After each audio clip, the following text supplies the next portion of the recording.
بسم الله الرحمن الرحيم الحمد لله رب العالمين والعاقبة للمتقين ولا عدوان إلا على الظالمين والصلاة والسلام على أشرف الأنبياء والمرسلين نبينا محمد وعلى آله وأصحابه أجمعين ومن ولا وبعد. Mes chers frères et mes chères sœurs, je vous salue par le salut de l'islam. Assalamu alaikum wa rahmatullahi wa barakatuh. Et je vous fais part de la joie qui est la mienne d'être parmi vous aujourd'hui dans ce lieu béni, en cette occasion bénie du mois de Ramadan, pour parler d'un sujet magnifique, d'un sujet grandiose, qui n'est autre que l'amour d'Allah, Hubbullah. Donc ce sujet, mes chers frères, c'est un océan, c'est un sujet magnifique, c'est un sujet grandiose. Et bien évidemment, ne pensez pas qu'aujourd'hui, en une heure, on va pouvoir parcourir ce sujet dans l'étendue de sa grandeur et de pouvoir en percer tous les mystères et ainsi de suite. Donc nous, juste ce que je vais vous donner, déjà d'une part parce que je suis faible et d'autre part parce que le sujet est immense et que c'est un sujet auquel il faut s'intéresser tout au long de sa vie et auquel tout au long de sa vie, celui qui chemine vers Allah, il va en percer des mystères et des trésors. Aujourd'hui, on va essayer juste, et c'est comme ça que j'ai bâti mon intervention, essayer d'avoir une vision panoramique de ce sujet grandiose qui est le sujet de l'amour d'Allah. Donc le premier chapitre, c'est un chapitre dans lequel on va essayer de démontrer la grande importance de ce sujet en islam. L'amour d'Allah, c'est un sujet central dans notre religion. Et on va essayer de le démontrer à travers deux points. Le premier point, c'est l'attestation de foi. La ilaha illallah. C'est l'attestation de foi qu'on répète tout le temps. La ilaha illallah. Qui a 4 mots. La, qui signifie une négation. Ilah, donc un terme qu'on va expliquer. Illa, qui signifie l'istithna, donc l'exception. Et Allah.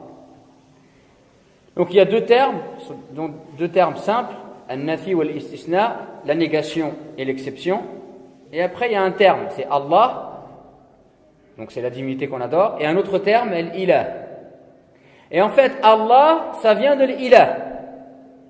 Allah, en fait, c'est al-ilah. Et on a contracté l'alif ou lam, al dans ilah, et ça a donné Allah. D'accord? Donc, si on veut vraiment bien comprendre la ilaha illallah, comme les compagnons l'ont compris, parce que les compagnons, lorsqu'ils disaient la ilaha illallah, leur réforme et leur engagement, il était tout de suite, il était direct, comme Abu Dharr al-Ghifari, lorsqu'il s'est engagé, tout de suite, il est parti devant la Kaaba, il a dit ashhadu an la ilaha illallah, ashhadu anna Muhammad Rasulullah, il s'est fait frapper, on a failli le tuer, il est retourné dans sa tribu, alors suivant les conseils du prophète, il a converti toute sa tribu, plus une autre tribu, à l'islam, et 13 ans après, lorsque le prophète a fait l'immigration, il est arrivé à Médine. Et le prophète, il a vu arriver Abu Dharr al-Ghifari avec 2 tribus, la tribu d'Al-Ghifar, la tribu d'Abu Dharr al-Ghifari, et une autre tribu. La question, comment ça se fait que lui, il arrive à tirer toute cette force? Il arrive à tirer toute cette détermination. Il arrive à s'engager comme ça, corps et âme pour l'islam. Parce que eux, quand ils disaient la ilaha illallah, ils avaient compris ce que ça veut dire. Et eux, quand ils disaient la ilaha illallah, ils ressentaient l'envergure de cette parole. Ce qui n'est pas notre cas, nous, à notre époque. Donc, comme je vous ai expliqué, la ilaha, il y a 4 mots. Et le mot-clé, c'est le mot ilah. Si on comprend le mot ilah, comme il était compris par les Arabes à l'époque du prophète, alors on va comprendre l'essence de cette parole-là. Et en fait, l'ilah, c'est un terme qui était utilisé par les Arabes, et notamment un des contextes dans lequel il était utilisé, c'était pour décrire l'état du bébé chameau. Le bébé chameau qu'on prenait, qui tétait le lait de sa mère, lorsqu'on voulait le sevrer, qu'est-ce qu'on faisait? Qu'est-ce qu'ils faisaient les Arabes? Ils le prenaient, ils lui mettaient une muselière, ils le sortaient, ils l'écartaient de sa mère, ils le mettaient à l'entrée de la ville. Et les Arabes, quand ils arrivaient, ils voyaient un bébé chameau avec une muselière en train de pleurer. Et en fait, ils avaient compris qu'il était en train d'être sevré. Et pourquoi il pleure, le bébé chameau? Parce qu'il a plus le lait de sa mère, il sent plus la présence de sa mère, il sent plus la douceur de sa mère, l'amour de sa mère, la sécurité, il est seul. Et donc, il est sentimentalement en souffrance. Et donc, il est en train de pleurer. Et les Arabes, pour exprimer l'état de ce chameau, qu'est-ce qu'ils disaient? Ils disaient « Laqad aliha al-fasil ». Aliha al-fasil. Al-fasil, c'est le sevré. « Laqad aliha al-fasil ». Aliha, c'est là d'où est tiré le mot « ilah ». Ça veut dire que pour ce bébé chameau, c'est qui son ilah? C'est qui? Sa mère. Donc en fait, l'ilah, c'est une parole qui est en relation avec les sentiments et le ressenti. Et en fait, quand on dit la ilaha illallah, on est en train de dire que l'amour le plus fort qu'il va y avoir dans notre cœur, c'est l'amour qu'on porte pour Allah Azza wa Jalla. Donc l'essence de cette parole, la ilaha illallah, c'est l'amour. L'amour d'Allah Azza wa Jalla. L'essence du tawhid, c'est l'amour d'Allah Azza wa Jalla. Donc on voit bien qu'en fait ce thème-là, de l'amour d'Allah, il est central dans notre religion. D'ailleurs, Allah Azza wa Jalla nous dit, et c'est un autre point qu'on va développer, وَمَا خَلَقْتُ الْجِنَّ وَالْإِنسَ إِلَّا لِيَعْبُدُونَ. Je n'ai créé les hommes et les djinns que pour qu'ils m'adorent. L'adoration, son premier pilier, c'est quoi? C'est l'amour. Est-ce que Allah il accepte l'adoration de quelqu'un s'il le fait? Et le contraire de l'amour, il le fait, mais il est forcé, il n'a pas envie de le faire. Est-ce que Allah il accepte l'adoration de quelqu'un qui fait ça? Quelqu'un qui prie, mais il n'a pas envie de prier, on l'a forcé à prier. Est-ce qu'Allah il accepte sa prière? Non, il n'accepte pas. La ikraha fi ddin. لا إكراه في الدين قد تبين الرشد من الغي فمن يكفر بالطاغوت ويؤمن بالله فقد استمسك بالعروة الوثقى لا انفصام لها. Ici, la ikraha fi ddin, point de contrainte aux religions. Personne en religion, on peut le forcer à faire quelque chose s'il n'en a pas envie. Parce que l'adoration, elle doit être faite par conviction, elle doit être faite par amour. L'obéissance à Allah Azza wa Jal, elle doit être faite, elle doit avoir pour point de départ l'amour d'Allah Azza wa Jal. L'adoration, elle doit avoir pour point de départ l'amour pour Allah Azza wa Jal. Donc toute adoration qui serait faite sous la contrainte, bien évidemment, elle n'est pas acceptée en islam. D'accord? D'ailleurs, les fuqaha nous disent, c'est un exemple que je vais citer, que imaginez une personne qui vit dans un état islamique et il doit sortir zakat el-mal. Mais lui, il ne veut pas sortir zakat el-mal. Dans un état islamique, le calife, il va lui envoyer les percepteurs. Ils vont arriver chez lui, ils vont lui dire « t'as pas sorti zakat el-mal », ils vont évaluer ses richesses et d'eux-mêmes, ils vont extraire zakat el-mal. Est-ce que là, s'ils lui ont extrait zakat el-mal, est-ce que son adoration, elle a accepté? Non, son adoration n'est pas acceptée. Pourquoi? Parce que les percepteurs, en prenant son argent et en le donnant à la caisse des musulmans, ils ont pris le droit des pauvres. Mais il reste encore un droit, c'est le droit d'Allah. C'est-à-dire de donner zakat el-mal avec l'envie de se soumettre à la loi d'Allah. Et là, comme on l'a forcé, il n'y a pas ça, donc sa zakat el-mal, elle n'est pas acceptée. La ikraha fi ddin. Donc vous voyez bien, mes chers frères, et je vous pose la question, si vous n'êtes pas d'accord, on peut encore ramener plein d'autres éléments pour vous convaincre, mais est-ce que vous êtes tous d'accord avec moi, et mes sœurs aussi là où je vous pose la question, que l'amour d'Allah, c'est central dans la religion? On est d'accord ou pas? D'ailleurs, il y a un poète qui nous dit « Ta'sil ilah wa anta taz'umu hubbah. Hada la amri fi al-qiyas shani'. Law kana hubbuka sadiqan la ata'ta. Inna al-muhibba liman yuhibbu muti'. » Donc ici, le poète nous dit تعسل إله وأنت تزعم حبا هذا العمل في القياس الشنيع لو كان حبك صادقا لأطعته إن المحب لمن يحب مطيع. Tu prétends aimer Allah alors que tu passes ton temps à lui désobéir. Cette prétention est une infamie. Si ton amour était véridique, tu aurais obéi à Allah, car celui qui aime une personne lui obéit. D'accord? Donc on voit bien qu'en fait, la ta'a en islam, elle est mabni ala al-mahabba. L'obéissance, la soumission à Allah, l'adoration à Allah, elle a pour point de départ l'amour que l'on a pour Allah Azza wa Jal. Donc ça c'est le premier point. Donc on est bien tous d'accord que ce thème-là, il est central en islam. Maintenant, au deuxième chapitre, on va essayer de le définir. D'accord? On va essayer de définir ce terme en arabe, hubbun, l'amour. Qu'est-ce que c'est que l'amour en arabe? Pour le définir, on va utiliser la méthode de nos savants. On va donner une définition au niveau linguistique et après une définition au niveau juridique. Al-ma'na al-lughawi ou al-ma'na al-istilahi. Donc au niveau linguistique, le mot hubb, il est utilisé par les Arabes. Par exemple, les Arabes, ils disent hababul asnan. Hababul asnan, ça veut dire quoi? Est-ce que quelqu'un sait? Il y a un arabophone? Hababul asnan, ça veut dire la blancheur des dents. Pour dire la blancheur des dents. Donc dans le mot Hub, il y a la notion de blancheur, de pureté.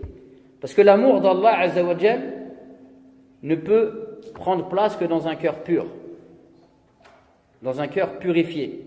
C'est là, dans un cœur comme ça, que l'amour d'Allah, il va s'installer. Et cette blancheur aussi, c'est une lumière, car l'amour d'Allah, c'est quelque chose qui va illuminer notre vie et illuminer notre existence. Également, les Arabes, ils disent Hubabul ma. Hubabul ma. Hubabul ma, c'est lorsqu'il y a eu un orage. Tout ce qui va, lorsque l'orage va arrêter, qu'on va voir les flaques d'eau, tout ce qui va être au-dessus de l'eau, ma ya'lu ala al-ma, tout ce qui est au-dessus de l'eau, les Arabes, ils disent Hubabul ma. Pourquoi? Parce qu'en fait, l'amour d'Allah, c'est ce qui doit être au-dessus de tout. On doit mettre l'amour d'Allah au-dessus de tout dans notre cœur. D'accord? On doit mettre l'amour d'Allah au-dessus de toute chose. Également, les Arabes, ils disent Laqad habba al-ba'ir. Al-ba'ir, c'est quoi? Le chameau. Laqad habba al-ba'ir. Lorsqu'un chameau, après une longue marche, il s'assoit, c'est très difficile de le faire se relever. Et on voit qu'il s'assoit, il n'a pas envie de se relever. Et pour exprimer cette lourdeur et le fait que le chameau il veut rester au sol, on dit laqad habba al-ba'ir. Donc dans le terme hub, il y a la notion de quoi? La notion de s'installer et de rester. Pourquoi? Parce que l'amour d'Allah, lorsqu'il rentre dans le cœur d'une personne, il s'enracine et c'est très difficile de le déloger. Parce que celui qui a goûté à l'amour d'Allah, tout le reste va lui paraître dérisoire. Également on dit al-habba. Al-habba c'est quoi? Al-habba sauda. C'est quoi par exemple? Habba sauda. Hein? La graine. Hein? La graine. Pourquoi? Parce que la graine, c'est ce qui est à l'origine de tout. D'accord? On va planter la graine, c'est ce qui va... Et bien l'amour d'Allah, c'est exactement la même chose. C'est quelque chose c'est une graine qui va être dans notre cœur, mais qui va être à l'origine de tout. Qui va être à l'origine de nos actes, à l'origine de nos décisions, de nos choix, de nos pensées, de notre comportement, de notre réforme, etc., etc. Donc c'est à partir de l'amour d'Allah dans notre cœur que notre islam vraiment il va naître et il va se développer. Également, dans le terme hub, il y a la notion de contenance. Par exemple, on dit hibbul ma'u lil ina. Pour décrire l'eau qui est contenue par le seau, on dit hibbul ma'u lil ina. Pourquoi la contenance? Et en fait, la contenance, c'est quoi? C'est que l'amour d'Allah, si on aime vraiment Allah, cet amour, il va englober notre vie. Tout ce qu'on va faire, tout ce qu'on va dire, là où on va aller, nos fréquentations, nos loisirs, nos choix, notre travail, etc., tout sera englobé par l'amour d'Allah. Pourquoi? Parce que celui qui aime Allah aime les choses que Allah aime et les gens que Allah aime, et il déteste les choses que Allah déteste et il déteste les gens que Allah déteste. Donc forcément, dans sa vie, qu'est-ce qui va orienter ses choix, la direction qu'il va prendre, etc. C'est l'amour d'Allah Azza wa Jal. Donc je répète, dans le terme hub, il y a la notion de pureté, de lumière, il y a la notion de le fait d'élever une chose au-dessus des autres, il y a la notion de quoi? De s'installer durablement et fermement, il y a la notion aussi de graine, et la graine c'est de là dont tout va naître, et il y a la notion aussi de quoi? La notion de contenance, car l'amour d'Allah il va englober toute notre vie. Également, il y en a qui font du tajwid, avec le Cheikh Reda, vous faites du tajwid? Non? Oui? Vous avez fait makharij al-huruf? Oui? Donc dans ha, il y a combien de lettres? Dans hubbun, il y a 2 lettres, la lettre ha et la lettre ba. La lettre ha, d'où elle sort? Min huruf al-haq, de la gorge. Et c'est les lettres qu'on va sortir qui sont le plus à l'intérieur de nous-mêmes. D'accord? Et c'est pour ça que d'ailleurs en France, c'est des lettres qui vont pas, qui prononcent pas, et que si vous appelez Hassan ou Hamid, jamais ils vous appelleront Hassan ou Hamid, mais ils vont appeler Hassan et Hamid. Parce que ha, ils n'arrivent pas. D'accord? Parce qu'il faut aller le chercher du fond là. D'accord? Et la lettre ba, d'où elle sort? Min huruf shafawi, des lèvres. C'est les lettres qui sont le plus à l'extrémité de notre corps. Pourquoi? Parce qu'en fait, l'amour, c'est quelque chose qui est à l'intérieur et qui va se voir à l'extérieur.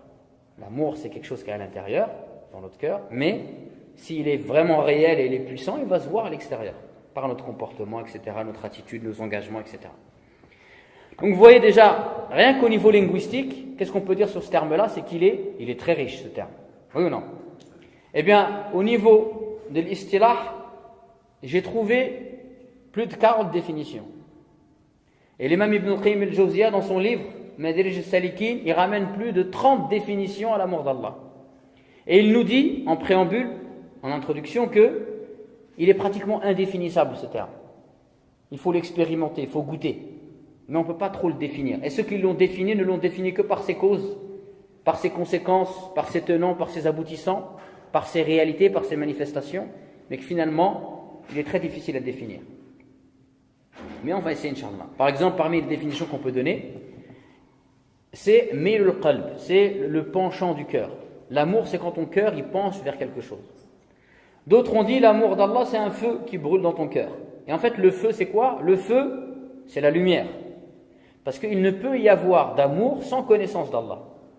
Le feu, c'est la lumière, parce que l'amour d'Allah, Azzawajal, c'est quelque chose qui va t'illuminer, et qui va t'éclairer, et qui va te permettre de différencier les bonnes choses et les mauvaises choses.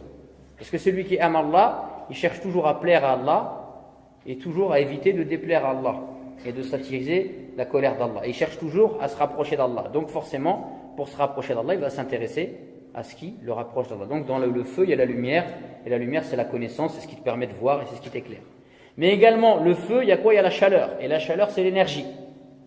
Parce qu'en fait, l'amour d'Allah, lorsqu'il est dans le cœur d'une personne, ça va lui permettre de brûler toutes les mauvaises choses qu'on a dans notre cœur. Par exemple, si tu as un peu d'orgueil, si tu aimes Allah, eh ben, tu vas brûler l'orgueil qu'il y a dans ton cœur. Si tu es jaloux, tu vas brûler la jalousie qu'il y a dans ton cœur. Si tu es quelqu'un de dur, eh ben, tu vas brûler cette dureté qu'il y a dans ton cœur par l'amour d'Allah Azza wa Jalla. Si tu es quelqu'un d'avare, tu vas brûler ton avarice qu'il y a dans ton cœur par l'amour d'Allah Azza wa Jalla. Et donc l'amour d'Allah, c'est l'énergie, non seulement qui va te permettre de te débarrasser des choses qui y a en toi qu'Allah n'aime pas, mais en plus qui va te permettre de faire les choses que Allah aime bien, qui va te permettre de te lever le matin pour faire la prière du Fajr régulièrement à la mosquée, etc., qui va te permettre de délaisser des péchés, de baisser le regard dans la rue, etc., etc. D'accord? Donc l'amour d'Allah au niveau juridique. L'amour d'Allah en islam, et ça il faut bien le comprendre, il n'est pas en opposition avec la peur d'Allah et l'espoir en Allah. L'amour d'Allah en islam, il n'est pas en contradiction avec al-khashya ou al-khawf et al-raja. Pourquoi je vous dis ça? Parce que certains ont développé ce sujet de l'amour d'Allah et ils ont exagéré dans ce sujet-là, au point que certains ont dit in kuntu a'buduka khawfan min narika fahriqni biha wa in kuntu a'buduka raja'an min jannatik fahrimni minha. Certains ont dit, et ça c'est des gens sages qui ont dit ça, c'est pas n'importe qui, c'est des gens sages. Ils se sont trompés, ils ont exagéré, mais ça ne veut pas dire qu'ils sont égarés quoi que ce soit. Mais ça, en tout cas, cette parole-là et ce concept-là, il n'est pas acceptable dans l'islam, et on va le démontrer, Inch'Allah. Donc cette personne a dit, « Oh Allah, si je t'adore parce que j'ai peur de ton enfer, alors brûle-moi par ton enfer. Et si je t'adore parce que j'espère gagner ton paradis, alors interdis-moi ton paradis. » Et donc ces gens-là, ils ont opposé la crainte d'Allah et l'espoir en Allah à l'amour d'Allah. Or, en fait, l'amour d'Allah, lorsqu'il est véritable, il va engendrer la peur d'Allah et il va engendrer l'espoir en Allah. Car si j'aime Allah, alors je vais avoir peur de lui désobéir. Et je vais avoir peur de m'éloigner d'Allah Azza wa Jal par mes faits et mes actes et mes dires.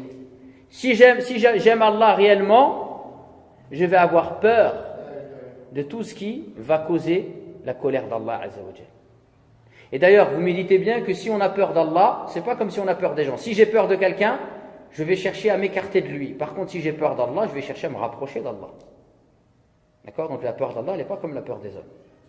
Également, si j'aime Allah, forcément, je vais espérer bénéficier de la grande grâce d'Allah Azza wa Jal, de sa générosité, de ses bienfaits, c'est naturel.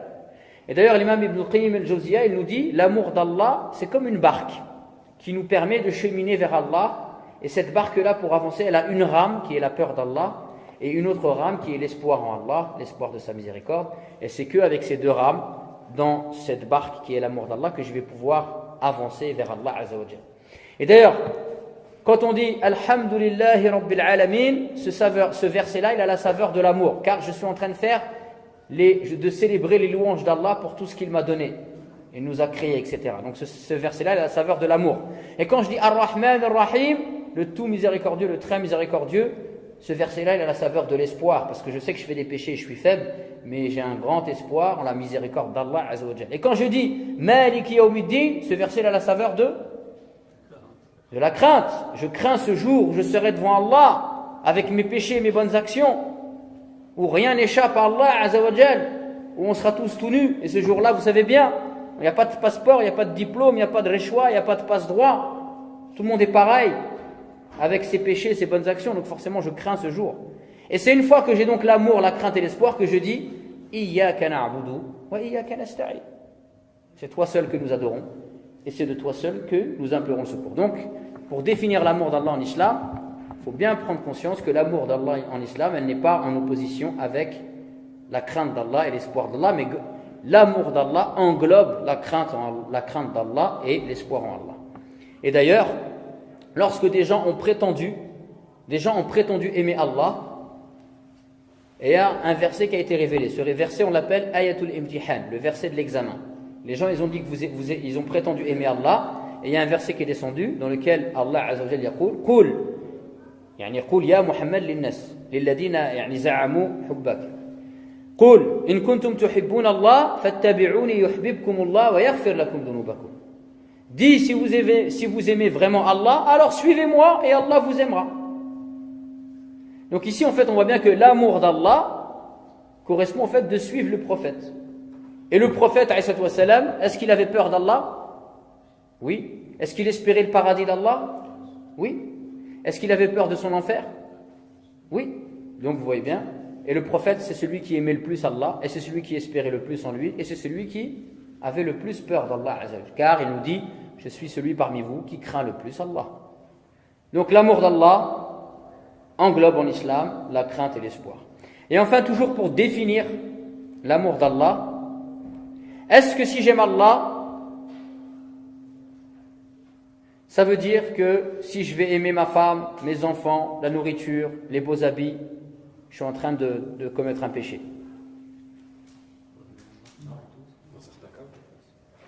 Alors voilà. Donc non. Dans quel cas non? Dans quel cas oui?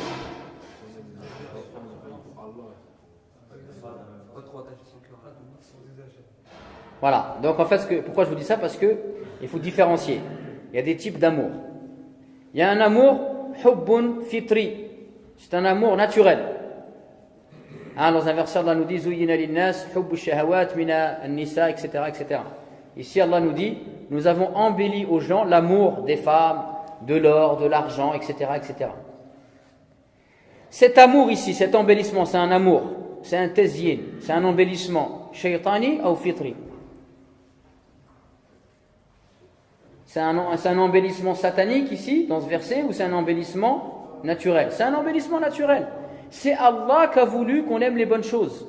Allah, il a voulu qu'on aime les femmes. Mais dans cet amour, c'est sain. Pourquoi? Parce que c'est ce qui va nous permettre de perpétrer la race humaine. D'accord? Donc le fait que l'homme aime la femme et que la femme aime l'homme, en islam, c'est sain. D'accord? Bien sûr, dans le cadre du mariage. On est bien d'accord. Mais dans le cadre du mariage, c'est quelque chose qui est noble et sain en islam. Inna fi bud'i ahadikum sadaqa. Il y a dans l'acte sexuel que vous accomplissez avec vos épouses une aumône. D'accord? Donc en islam, le concept qui consiste à dire que pour me rapprocher d'Allah, je voue ma vie à Allah, et vouer ma vie à Allah, ça veut dire je ne me marie pas, je mène une vie austère dans un monastère, voire je ne parle pas, etc., etc. En islam, ce concept-là, il n'existe pas. D'accord? Le prophète, il aimait les femmes, il s'est marié. Le prophète, même s'il a mené une vie très modeste, mais il est connu qu'il aimait l'épaule, dans la viande, la partie qu'il aimait bien, c'était l'épaule, et quand il en trouvait, il en mangeait. D'accord? Donc, en islam, ce qu'il faut bien savoir, c'est qu'il y a des types d'amour. Il y a un amour qui est naturel, et celui-là, tant qu'il reste dans le cadre halal, il n'y a aucun problème. Par contre, il y a un amour qui doit être réservé à Allah, et cet amour-là, il est supérieur à l'amour naturel, et il englobe l'amour naturel. Et cet amour-là, il faut le réserver à Allah, et lorsque cet amour diminue au point de venir au même point que les choses de la dunya, ou lorsque la dunya a pris une telle place dans mon cœur que j'ai mis l'obéissance à Allah et satisfaire mes envies au même niveau, là ça devient problématique. D'accord? D'ailleurs, Allah Azza wa Jalla nous dit وَمِنَ النَّاسِ مَنْ يَتَّخِذُ مِنْ دُونِ اللَّهِ أَنْدَادًا يُحِبُّونَهُمْ كَحُبِّ اللَّهِ وَالَّذِينَ آمَنُوا أَشَدُّ حُبًّا لِلَّهِ. Il y en a parmi les gens qui prennent des égaux en les aimant comme on aime Allah. Or, les croyants sont les plus ardents en l'amour d'Allah. Yuhibbunahum ka hubbillah, lianna hubbullah khas. Ils aiment ces choses-là, ces égaux, comme on aime Allah, alors que l'amour d'Allah, il est spécifique. Il doit être réservé que à Allah Azza wa Jal. D'accord? C'est un degré au-dessus. C'est une autre nature. Et donc l'amour d'Allah, au final, lorsqu'il est saint, il est au-dessus de toute chose, il va englober ces autres amours. Je vais aimer ma femme, bien évidemment. Mais si ma femme me demande de désobéir à Allah, je ne lui obéirai pas. D'accord?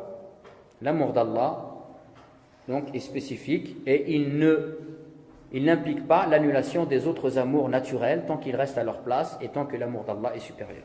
Donc je répète, pour ce chapitre-là qui est le plus technique et je m'en excuse, l'amour d'Allah c'est un terme qui est riche.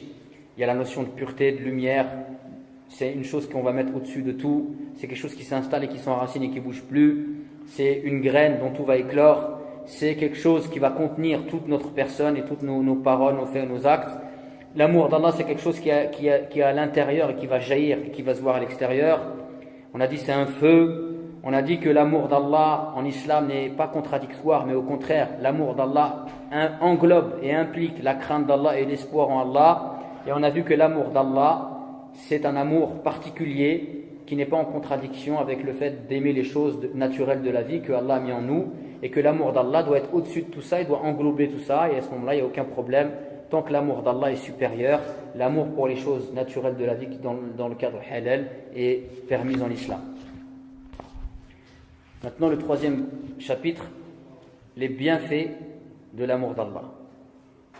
L'amour d'Allah, mes chers frères, celui qui va croquer dans ce fruit magnifique, il va en tirer une multitude de bénéfices, une multitude de bienfaits. Et on va essayer d'en énumérer quelques-uns, mais sachez que moi, ce que je vais énumérer, déjà, premièrement, je vais l'énumérer, je ne vais pas trop le développer, on pourrait développer chaque point. Et en plus, moi, je ne vais pas tout énumérer. Pourquoi? Parce que d'une part, je ne connais pas tous les bienfaits de l'amour d'Allah. Ça demande d'être expérimenté, j'espère en découvrir tout au long de ma vie. Et en plus, c'est parce qu'il y en a tellement qu'on ne peut pas tous les citer. Moi, je vais vous en citer, Inch'Allah, 5 bienfaits qu'on peut tirer de l'amour d'Allah, et c'est juste une introduction. Donc le premier bienfait, c'est ce qu'on appelle halawatul iman. Celui qui va aimer Allah, il va goûter quoi? À ce qu'on appelle à la douceur de la foi. Et wallahi, je ne connais pas dans cette dunya de plus grand bienfait que celui qui peut goûter à halawatul iman. Moi, je ne connais pas de chose meilleure dans le dunya que celui qui va obtenir la douceur de la foi. Parce que celui qui a la douceur de la foi, prier, c'est un plaisir. Lire le Coran, c'est un délice. Obéir à Allah, masha'Allah, c'est normal pour lui. Les péchés, c'est quelque chose, juste de s'en approcher, ça le rend malade à mourir. Donc vous imaginez cet état-là, celui qui est comme ça, sa religion c'est un plaisir pour lui. Pour lui, pratiquer la religion, c'est un plaisir. Se sentir proche d'Allah, c'est son objectif. Et quand il sent qu'il s'éloigne un petit peu d'Allah, il est triste et il fait tout pour revenir vers Allah Azza wa Jal. Donc celui qui goûte à la douceur de la foi, wallahi al-azim, je ne connais pas mieux dans cet univers que cette chose-là. C'est vrai, nous on court après les choses matérielles, les 4x4, les maisons, les chaussures, les voitures, tout ce que vous voulez. Mais en vérité, wallahi al-azim, tout ça par rapport à la douceur de la foi, ça n'a pas de comparaison possible. D'accord? Et celui qui goûte à ça dans le dunya, tout le reste, ça va lui paraître ridicule et dérisoire.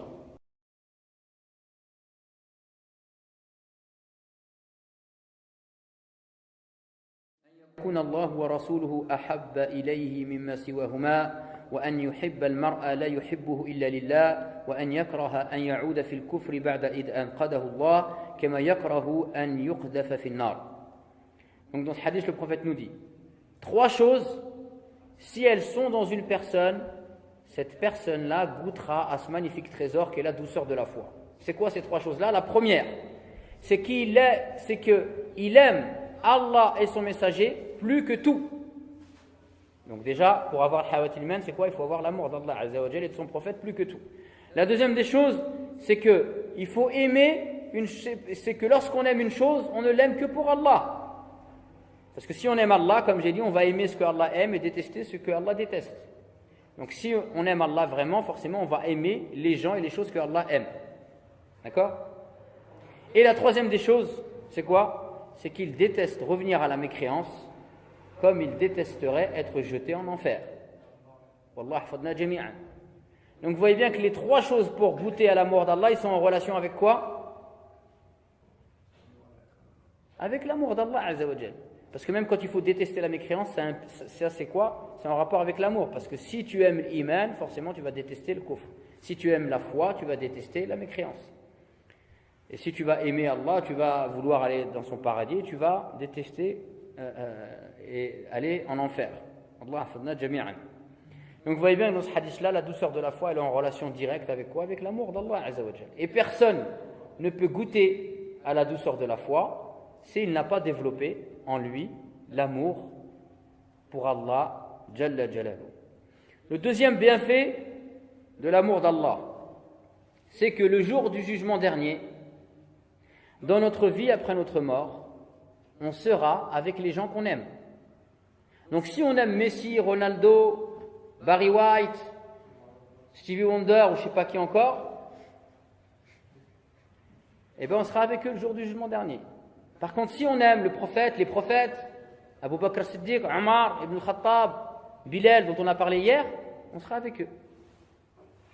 Mais le problème c'est quoi? C'est que nous aujourd'hui on connaît plus la vie de Messi, de Ronaldo, etc.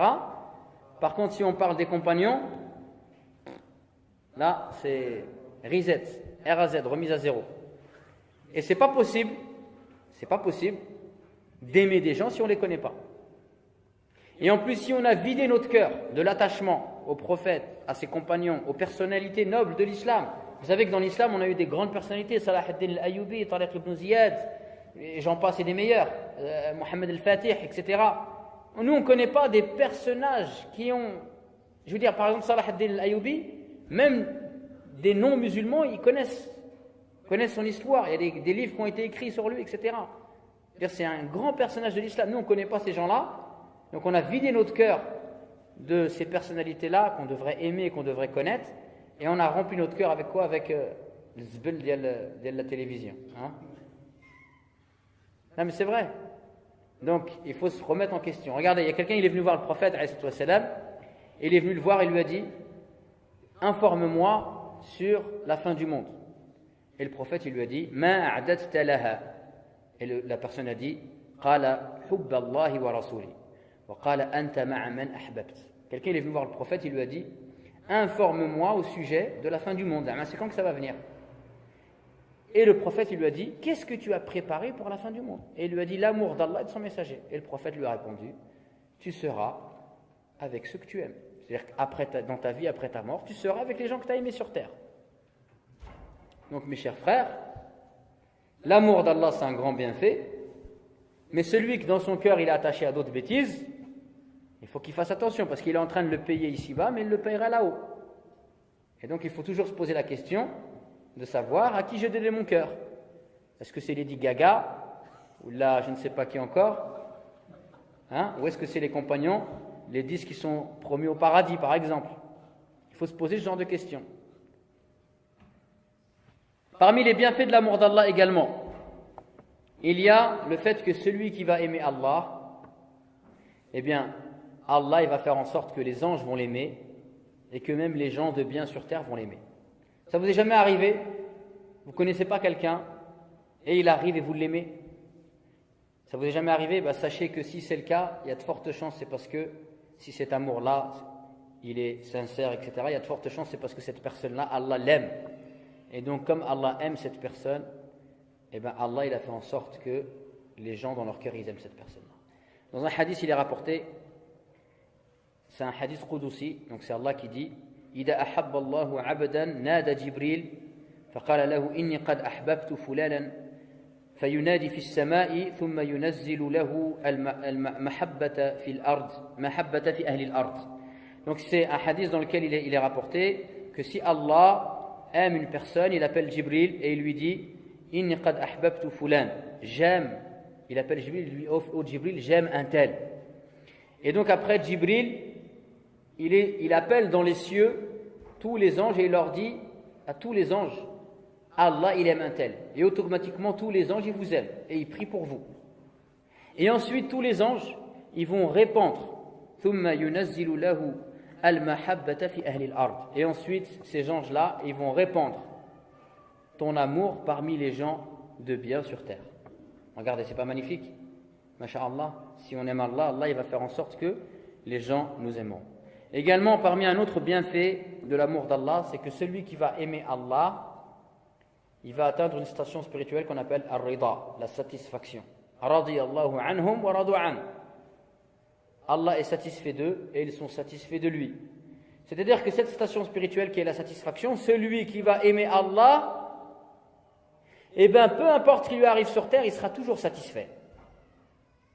Il va vivre sur terre, peut-être des fois il aura des moments de pauvreté, de maladie, d'épreuves, mais lui il sera satisfait. Il sait que c'est des épreuves qui sont faites par Allah, suivant une sagesse qui relève d'Allah Azza wa Jal et qui nous échappe, mais que dans chaque chose il y a du khair, et que de toute façon il n'a pas d'autre choix que de patienter, et qu'après la difficulté vient la facilité, et que des fois dans un mal il y a un bien, et dans un bien il y a un mal. Et donc celui qui aime Allah, et bien cette vie-là, il va la traverser, il va surmonter ses épreuves, il va franchir ses obstacles, mais dans son cœur, il sera toujours quoi? Satisfait d'Allah Azza wa Jal. Il sera apaisé. Et c'est pareil aussi, ça c'est un grand bienfait que celui qui a la satisfaction d'Allah, parce que peu importe les difficultés qu'il aura dans la vie, il sera toujours satisfait. Et enfin, le dernier bienfait de l'amour d'Allah, c'est que ça va nous permettre de réaliser l'ikhlas. C'est quoi l'ikhlas? La sincérité. Et c'est quoi la sincérité? C'est de faire les choses que pour Allah. Quand je prie que pour Allah. Imaginez, je donne une sadaqa, je sors un billet de 50 € de ma poche et je le mets dans la caisse de la mosquée. Et à un moment donné, j'ai vu que le frère, il m'a regardé. Et donc, quand j'ai mis le billet de 50 €, à 99,999%, c'était pour Allah. Mais mon neuf, il a gardé 1% du regard du frère. Parce que dans son regard, je me suis dit, ah, t'as vu, il a dit que t'es généreux, machallah, c'est bien. Est-ce que Allah, il accepte mon aumône? Hein? Non, il n'accepte pas mon aumône. Parce que les 0,1%, ça, c'est pas l'ikhlas. L'ikhlas, ça signifie la pureté. L'ikhlas, il y a safa في اللغة العربية, la pureté. Ça veut dire que ce que je fais, je le fais pour Allah à 100%. Il n'y a rien qui s'est mélangé. Donc même s'il y a 0,1%, c'est mort. Donc vous voyez, c'est pour ça que la sincérité, c'est très difficile. Même si intellectuellement, c'est facile à comprendre, spirituellement, vivre avec, c'est très difficile. Et c'est l'éducation spirituelle de toute une vie. Et les grands imams de la communauté, comme par exemple Sufyan al-Thawri, il nous disait, je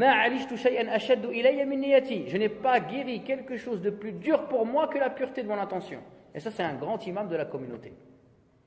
D'accord? Donc la sincérité, c'est très difficile à réaliser. Et c'est une lutte de chaque instant. Chaque fois que je fais quelque chose, avant, je dois me demander qu'est-ce qui me motive. Pendant, je dois toujours veiller à ce que mon intention reste bien collée. Et après, il faut que je me dise, est-ce que vraiment j'ai été sincère ou pas? Et quand vous êtes comme ça, vous allez vous apercevoir que ça fait peur. Beaucoup de choses qu'on fait, on s'aperçoit que parfois on n'est pas sincère, si on est honnête avec soi-même. D'accord? Et cette sincérité qui est donc une condition sine qua non pour que les œuvres que l'on fait soient acceptées par Allah, on ne pourra la réaliser que lorsqu'on aime Allah. Parce que faire quelque chose que pour Allah, vous pourrez le faire que lorsque vous aimez Allah plus que tout, plus que vous-même. Si j'aime Allah plus que moi-même, quand je vais donner, je ne vais rien laisser pour moi. Je vais dire non, je fais que pour Allah. Je n'ai que faire moi des éloges de Foulen ou d'Ilal. D'accord? Donc vous imaginez bien que l'amour d'Allah c'est fondamental, parce que sans amour d'Allah, on ne pourra pas réaliser cette sincérité qui est sine qua non et qui est très importante pour la réalisation de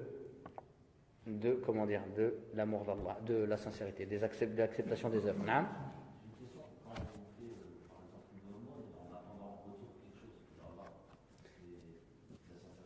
Le retour d'Allah, quand on entend le retour d'Allah, non. Par exemple, il est rapporté dans les aumônes, et les aumônes, elles ont beaucoup de bénédictions, beaucoup de bienfaits. Par exemple, celui qui est malade, en faisant des aumônes, il peut espérer la guérison. Donc celui qui ferait beaucoup d'aumônes, et qui en même temps, il espère que Allah va le guérir de sa maladie, ça, il n'y a pas de mal à ça. D'accord? Par contre, je fais des aumônes, et après, j'attends que lui me dise merci, et s'il ne m'a pas dit merci, je dis, ah, t'as vu, même pas merci, j'ai fait ça lillah. Ah non, t'as pas fait ça lillah. Et ça, c'est pas bien. T'attends rien des gens. Par contre, d'attendre d'Allah, oui. Et au contraire, tant mieux si tu attends d'Allah, ça prouve que tu sais que Allah Azza wa Jal y répond à vos questions, qu'il a pouvoir sur toute chose. Donc ça, c'est plutôt positif. Donc, je répète, les bienfaits. Vous avez enregistré quelque chose ou pas? Les bienfaits de l'amour d'Allah, ça y est, c'est reset déjà. Ça rentre là, c'est bien, après ça ressort direct. Alors, donc qu'est-ce qu'on va tirer de l'amour d'Allah comme bénéfice? Hein? Halawatul iman, la douceur de la foi. Quoi d'autre? Aimer le prophète et Allah, c'est mieux que soi-même. Non, regarde, réfléchis. J'ai dit, quels sont les bienfaits qu'on va tirer de l'amour d'Allah? Si j'aime Allah, qu'est-ce que je vais en tirer comme bénéfice? La douceur de la foi. Le jour du jugement dernier, voilà, on sera avec ceux qu'on aime. Donc si on a aimé Allah, le prophète, ses compagnons, on sera avec eux le jour du jugement dernier. Si on a aimé Barcelone ou Real Madrid, eh ben, choisissez votre camp. D'accord? Qu'est-ce qu'on a dit encore?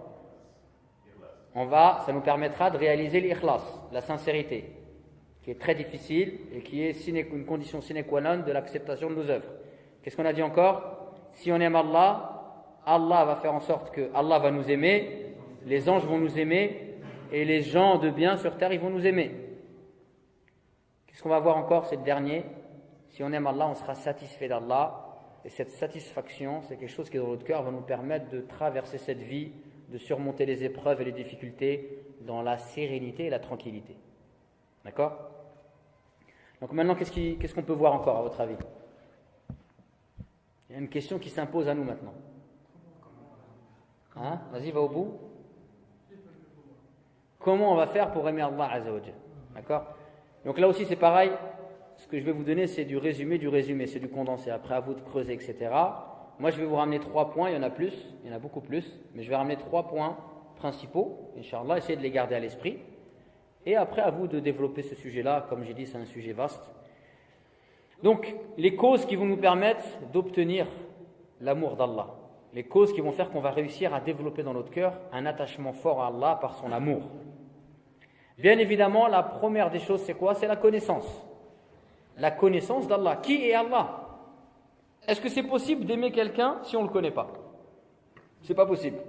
D'accord? Fa'lam annahu la ilaha illallah. Sache que la ilaha illallah. Donc Allah, il nous demande, et c'est une obligation ici, il y en a l'amr tufid al-wujub, de le connaître. Fa'lam annahu la ilaha illallah. Sache que la ilaha illallah.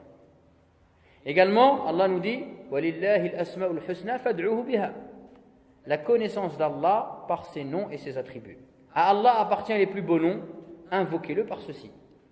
Donc, la connaissance d'Allah, la connaissance du tawhid, la connaissance du droit d'Allah, la connaissance des noms et des attributs d'Allah, c'est une voie par laquelle on va aimer Allah, à condition d'étudier cette science-là avec pour finalité de s'éduquer. J'étudie les noms et les attributs d'Allah dans le respect de la tradition de nos salafs, mais avec pour finalité de quoi? De ressentir la grandeur d'Allah. Par exemple, Allah c'est l'alim, donc je vais méditer et je vais me rendre compte qu'Allah il connaît tout sur tout. Il n'y a pas une feuille dans tout l'univers, ou on va dire dans toute la terre, qui tombe sans qu'Allah n'en ait la connaissance.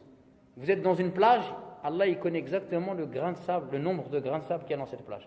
Subhanallah, c'est immense. Donc celui qui va dans cette voie-là, la connaissance des noms et des attributs d'Allah, bil manhaj at-tarbawi, afin de s'éduquer, de ressentir la grandeur d'Allah, alors celui-là, il va développer en lui l'amour d'Allah. Pourquoi? Parce qu'il va se rendre compte de la grandeur d'Allah Azza wa Jal, de la générosité d'Allah. Allah nous a tout donné. Il maintient l'oxygène dans cet univers. S'il n'y a pas d'oxygène, on ne peut pas vivre. Est-ce qu'il y a quelqu'un qui s'occupe de l'oxygène? C'est l'EDF, GDF qui maintient l'oxygène? Non, c'est qui? C'est Allah Azza wa Jal. La Terre, elle tourne autour du Soleil, suivant un orbite, et si elle dévie d'1 degré, il n'y a plus la possibilité de vie sur Terre. Qui maintient cette orbite? C'est les aiguilleurs de la SNCF? Non, c'est Allah. Donc Allah, il maintient cet univers et il pourvoit aux besoins de cet univers. Et regardez, tout à l'heure, j'ai parlé de la respiration. Essayez de compter le nombre de respirations que vous faites en 1 minute, en 1 heure, en 1 journée, en 1 semaine, en 1 mois. C'est incalculable. Et cette respiration-là, elle est vitale. Si on ne respire pas, on meurt. Vous imaginez un peu tous les bienfaits d'Allah Azza wa Jal. In ta'uddu ni'matallahi la tuhsuha. Si vous cherchiez à dénombrer les bienfaits d'Allah, vous n'auriez pas la capacité de le faire. D'accord? Vous ne sauriez les dénombrer. Pourquoi? Parce que les bienfaits d'Allah, ils sont immenses. Donc celui qui va connaître Allah par cette voie-là, il va aimer Allah Azza wa Jal. Il va aimer Allah Azza wa Jal, il va se rendre compte de sa grandeur, de sa générosité, du fait qu'Allah il nous a tout donné, du fait qu'Allah il prend soin de nous. Parce qu'Allah il prend soin de nous, mes chers frères. Et également celui qui va connaître Allah, il va connaître Allah aussi sous un autre aspect dont on ne parle pas souvent, qui est la beauté. Allah est beau, inna Allah jamil wa yuhibbul jamal. Et forcément, quand quelqu'un est beau, on l'aime. Et Allah est le plus beau. Et toutes les beautés que vous voyez sur terre, elles ne sont issues que du Créateur, qui est Allah Azza wa Jal. Allah, par exemple, il est Al-Majid, le majestueux. Donc celui qui va connaître Allah, mes chers frères, par ses noms et ses attributs, il va développer en lui l'amour d'Allah Azza wa Jal. Ça, c'était le premier point. Le deuxième point qui va nous permettre de développer l'amour d'Allah, et c'est quelque chose de très important, c'est la lecture du Coran au quotidien avec méditation. Celui qui lit le Coran au quotidien avec méditation, c'est une voie par laquelle il va développer en lui l'amour d'Allah. Et la lecture du Coran, c'est, dites-vous bien, pour votre vie spirituelle, c'est fondamental de lire le Coran, d'être attaché au Coran, de le lire, d'aimer l'écouter, de le lire et d'essayer de ressentir des choses, de l'étudier, pas forcément de... Quand on dit tadabbur c'est un degré au-dessus du tafsir. Mais le tafsir, c'est un bahr. Ça ne veut pas dire qu'il faut qu'on soit tous des mufassirs, mais au moins quand on lit le Coran, il faut qu'on sache les mots, qu'est-ce que ça signifie, le verset en gros, qu'est-ce que ça veut dire, sans forcément aller loin dans le tafsir. Mais quand vous avez ça, après vous pouvez faire tadabbur. Tadabbur, c'est pour tout le monde. Nous avons facilité le Coran pour la méditation. Y a-t-il des gens qui veulent méditer pour le rappel? Y a-t-il des gens qui veulent se rappeler? Donc en fait, si on connaît le minimum requis pour le tafsir, le minimum, je lis un verset, je sais ce que ça veut dire, j'ai compris les mots, le minimum, après je peux passer au tadabbur. Tadabbur, c'est avec le cœur. Je lis le Coran et je lis le Coran comme si Allah Azza wa Jal, il me parle. Je lis le Coran comme si Allah me parle. Et en fait, Allah il me parle quand il lit le Coran. C'est ça la magie du Coran. Il faut lire le Coran comme si Allah il vous parle. Quand vous lisez le Coran, c'est une discussion entre vous et Allah Azza wa Jal. Et à chaque fois que vous lisez un verset, il faut faire des... C'est ça, tadabbur, c'est de faire un travail de projection. J'en suis où, moi, par rapport à ce verset? Et d'essayer de se projeter, de s'approprier ce verset. Dire, moi, par rapport à ça, j'en suis où? Quand Allah il parle du paradis, de penser au paradis. Quand Allah il parle de l'enfer, de penser à l'enfer. Et quand vous lisez le Coran comme ça, je ne peux pas expliquer ce que c'est que le tadabbur, parce que c'est bien évidemment un peu plus subtil que ça, un peu plus compliqué. Mais je vous invite à découvrir cet exercice spirituel qui est fondamental. Et donc, celui qui va lire le Coran comme ça, lui, en vérité, il va développer un lien avec Allah Azza wa Jal qui est fort. Parce que si on dit qu'on aime Allah, imaginez celui, par exemple, je suis imam, donc des fois il y a des gens qui viennent me parler. Une fois il y a une sœur qui est venue me voir, elle m'a dit voilà, j'ai rencontré un frère sur internet, on veut se marier, il est bien, il est gentil, il m'appelle 15 fois par jour, etc. Et donc vous voyez bien que les gens, quand ils sont on est imam, mais on est moderne, on sait ce qui se passe autour de nous, Facebook et Mektoub et Smito Adak Mythique, même dans Mythique, je sais, il y a une page que pour les musulmans. Tu dis, moi je veux un musulman, je suis musulman, etc. Donc, les gens, ils se font avoir. Pourquoi? Parce que celui qui est amoureux au début, et c'est un amour artificiel, qu'est-ce qu'il fait? Il passe son temps, il appelle tout le temps sa copine. T'es où? Tu fais quoi? Je suis dans le métro. Ah, t'es où? Attends, je suis sur la salle de bain. Ah, t'es où? Ah, t'es où? Allô, t'es où? Parce que ça, c'est un amour artificiel. Regardez comment il est. Donc nous, si vraiment on aime Allah, en réalité, on ne pourra pas se passer au moins une fois par jour d'ouvrir le Coran et de discuter avec Allah Azza wa Jal. D'avoir ce moment privilégié où on va parler avec Allah Azza wa Jal. Est-ce que vous me suivez? Donc si on prétend aimer Allah et que dans notre vie le Coran il n'a aucune place, en vérité on est des menteurs. D'accord? En vérité on est des menteurs. Si on aime Allah, en vérité le Coran, ça va être notre moyen de communication avec Allah et notre moyen de discuter avec lui. Et quand vous êtes comme ça, vous verrez qu'à chaque fois que vous allez lire le Coran, souvent vous aurez des problèmes dans la vie ou des choses qui vont vous perturber et ce moment où vous allez lire le Coran, c'est en lisant le Coran que vous allez retrouver des réponses. Faites l'expérience et Wallah al-Adim, vous allez voir que vous allez vivre ces moments-là. Et quand vous allez vivre ces moments-là, vous allez vous sentir proche d'Allah Azza wa Jal et vous n'allez plus avoir besoin des gens. Vous allez comprendre qu'en fait Allah Azza wa Jal, il est là et il veille sur vous. Il faut juste faire cet effort de s'éduquer à revenir vers Allah Azza wa Jal. Donc le deuxième point, c'était la lecture du Coran. Le troisième point, c'est quoi?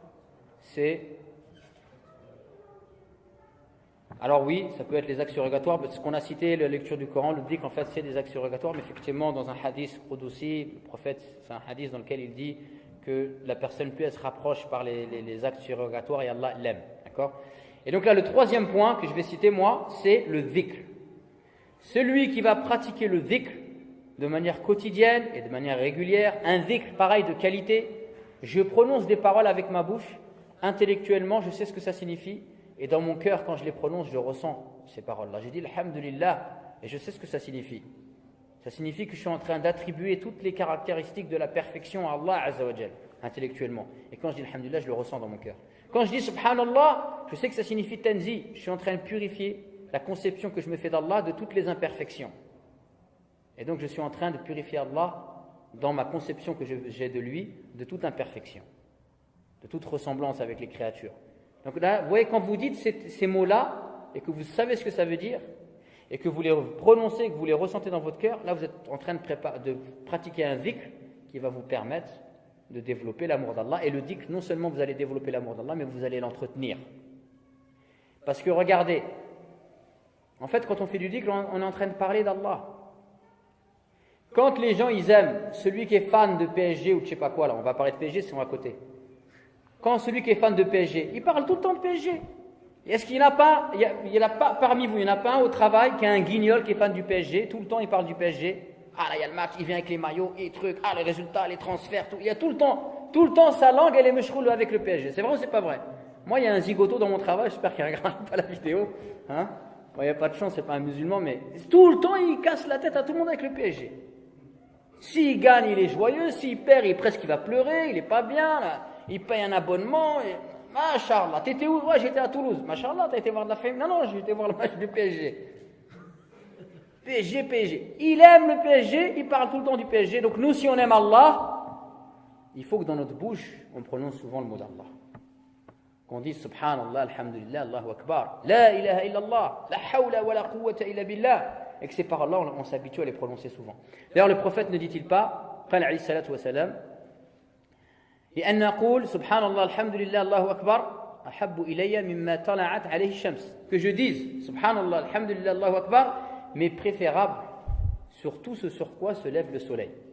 C'est-à-dire que pour le prophète, prononcer ces mots-là, ça a plus de valeur que tout ce bas monde et tout ce qu'il contient. D'accord? Donc, je répète, je vais vous faire répéter, Inch'Allah. C'est quoi les trois choses qui vont nous permettre trois choses que j'ai citées, il y en a d'autres qui vont nous permettre de développer l'amour d'Allah. La lecture du Coran comment? Avec méditation, et la méditation c'est avec le cœur. La connaissance d'Allah Azza wa Jal, notamment de ses noms et de ses attributs. Et le dhikr. D'accord? On a trois choses. Trois choses pour essayer de développer l'amour d'Allah. Donc je termine. Ça va, vous avez encore un peu d'énergie? Inch'Allah.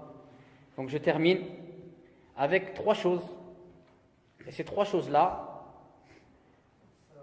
parce que là on a parlé de l'amour d'Allah, on l'a défini, on a montré que c'était important, on a essayé de donner des pistes pour essayer de le développer. Maintenant je vais vous donner trois choses qui vont être des moyens de se juger, et chacun il doit se juger, où j'en suis par rapport à l'amour d'Allah.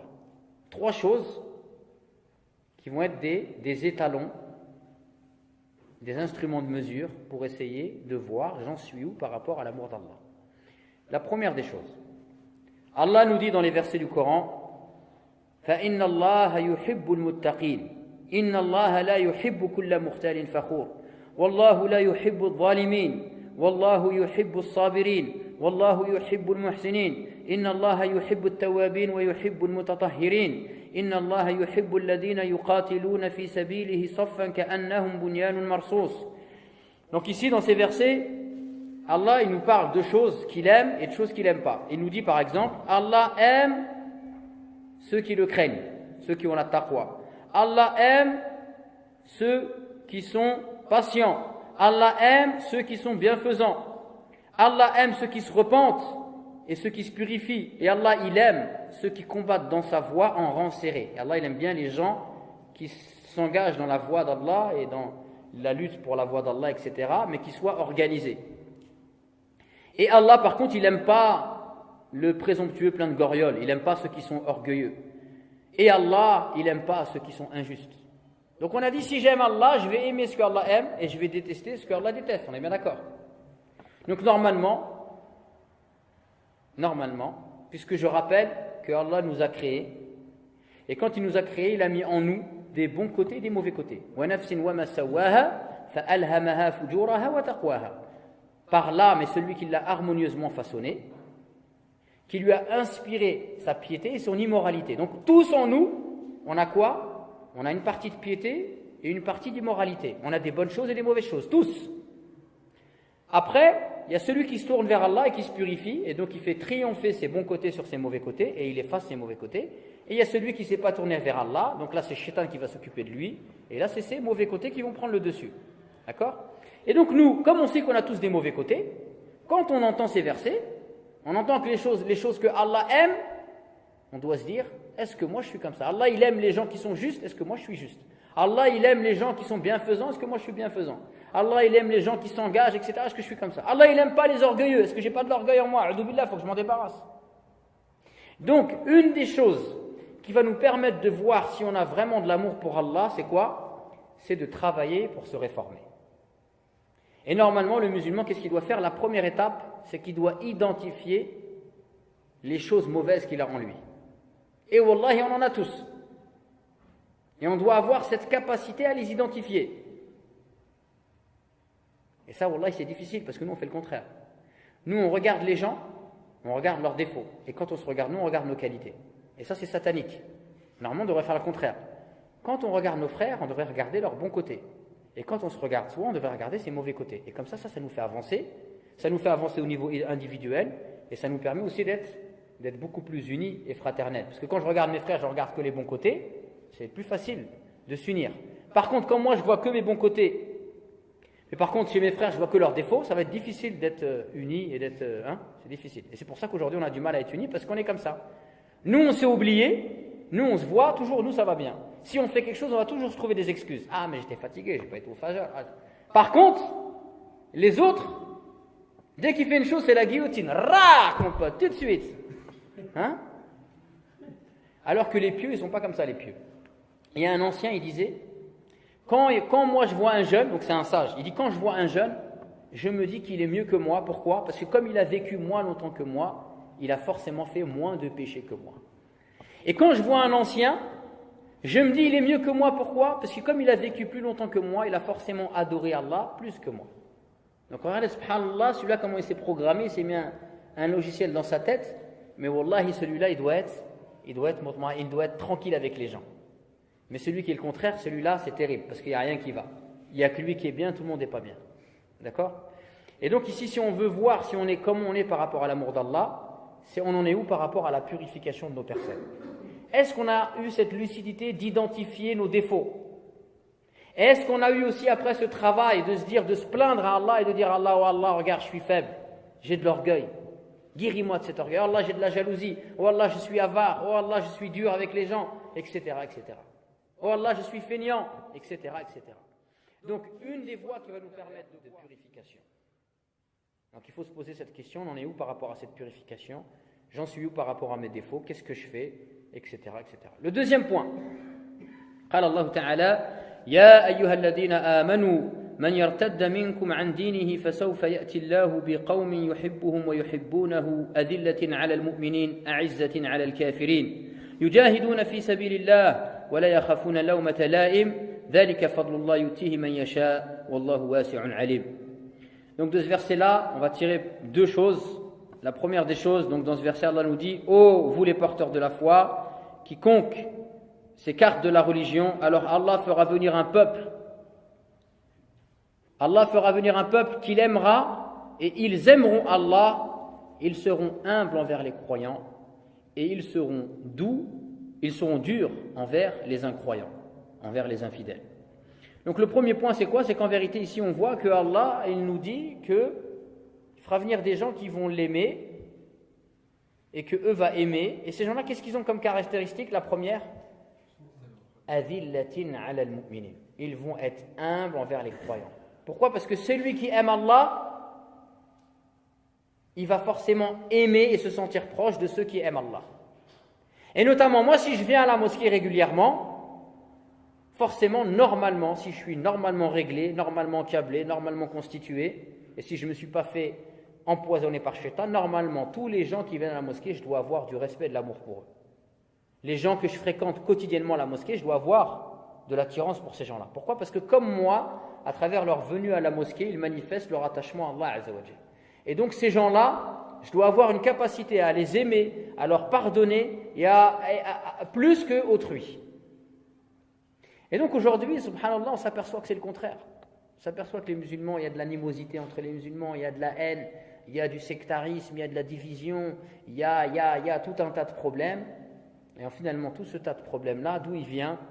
Il vient du fait que chacun d'entre nous, dans notre attachement à Allah Azza wa Jal, on est faible. Pourquoi? Parce qu'il n'y a pas cet amour. Parce que si vraiment j'aime Allah et vraiment tu aimes Allah, cette chose qui nous a fait venir, toi et moi, à la mosquée, c'est-à-dire l'amour d'Allah, c'est tellement grandiose et c'est tellement fort que forcément ça va nous pousser l'un et l'autre à faire preuve de quoi? De douceur, de compassion. Le jeune, quand il va venir à la mosquée, il va aimer les vieux. Et il va les respecter. Et les vieux, quand ils vont voir des jeunes arriver à la mosquée, ils vont avoir de l'amour pour eux et de la compassion. Et il ne va pas y avoir ce fossé de génération. D'accord? Qu'il y a parfois dans nos mosquées. Ou alors il n'y aura pas aussi pareil de différence entre quoi? Entre les Marocains, les Algériens, les Tunisiens, les Maliens, les Sénégalais, les Chinois, tout ce que vous voulez. Hein?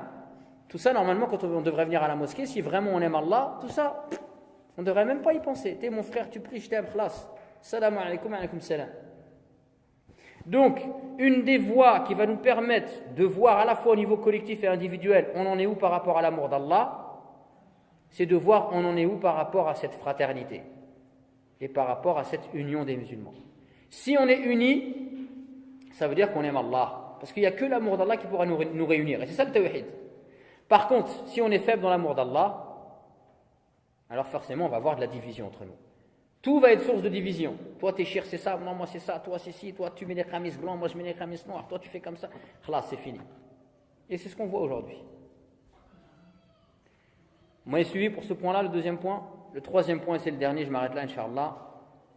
C'est qu'à la fin du verset, Allah il dit, donc, celui qui s'écarte de la religion, Allah fera venir un peuple qui l'aimera et ils aimeront Allah, ils seront humbles envers les croyants et ils seront durs envers les infidèles. Yujahiduna fi sabilillah. Ils vont combattre dans la voie d'Allah. Ici, le combat, c'est tout. C'est-à-dire qu'en France, réserver une partie de son argent pour construire des mosquées, des écoles, ça rentre dans le djihad. D'accord?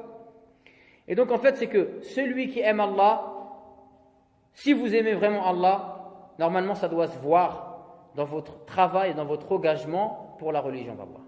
Si j'aime Allah, je dois m'engager dans le travail pour Allah et sa religion. Et cet engagement, il est celui qui dans cette mosquée, par exemple, il vient fi sabilillah, il lave les toilettes, il rentre dans ce verset-là. Celui qui tous les mois réserve une partie de son argent pour donner à la religion, pour donner à sa mosquée, il rentre dans ce verset-là. Mais après l'engagement, il y a des degrés. Plus vous allez vous engager, plus ça prouve que vous aimez Allah. Donc, je répète, l'amour d'Allah, c'est un sujet magnifique, grandiose. On l'a défini, on a montré son importance, c'est le cœur de la religion. Et il y a trois choses à travers lesquelles vous devez voir si vous en êtes où par rapport à l'amour d'Allah, par rapport à votre réforme intérieure. Est-ce que vous êtes capable d'identifier vos défauts et de travailler pour vous modifier et pour délaisser en vous ce que Allah n'aime pas et essayer d'acquérir les choses que Allah aime bien, les nobles caractères. La deuxième des choses, c'est est-ce que dans ma relation avec les musulmans, j'ai de la compassion pour mes frères, je les aime, je suis patient, je respecte les gens. Il y a des musulmans, parfois ils sont faibles, ils ont un mauvais comportement, mais je patiente avec eux, parce que c'est mes frères, ils viennent quand même à la mosquée. Il y a des gens, ils sont comme ci, comme ça, je patiente, parce que c'est mes frères. Et ils viennent à la mosquée comme moi, et comme moi ils aiment Allah, et donc je dois faire un effort de bien m'entendre avec eux et de patienter avec eux. Est-ce que je suis comme ça? Ou alors par contre je viens mais je ne supporte pas les musulmans. Moi, les musulmans, je ne les supporte pas, ils me cassent la tête, j'en ai marre. Ah, subhanallah. Et la troisième des choses, si j'aime vraiment Allah, est-ce que ça se traduit par un engagement? Est-ce que je m'engage? Parce que l'amour d'Allah, ce n'est pas des prétentions, ça doit se voir. Est-ce que je m'engage? Est-ce que je dépense de mon argent, de mon temps? Est-ce que je m'investis? Après, l'investissement, il est large. Quelqu'un qui est ingénieur en informatique, il va utiliser l'Internet, je ne sais pas, il va faire des sites ou je ne sais pas quoi. Celui qui est maçon, enfin, l'engagement, c'est large, tout le monde peut s'engager, mais est-ce que je m'engage? Voilà la question. نكتفي بهذا القدر. أقول ما تسمعون وأستغفر الله لي ولكم ولسائر المسلمين من كل ذنب فاستغفروه إنه هو الغفور الرحيم. سبحان ربك رب العزة عما يصفون والسلام على المرسلين والحمد لله رب العالمين. وبارك الله فيكم.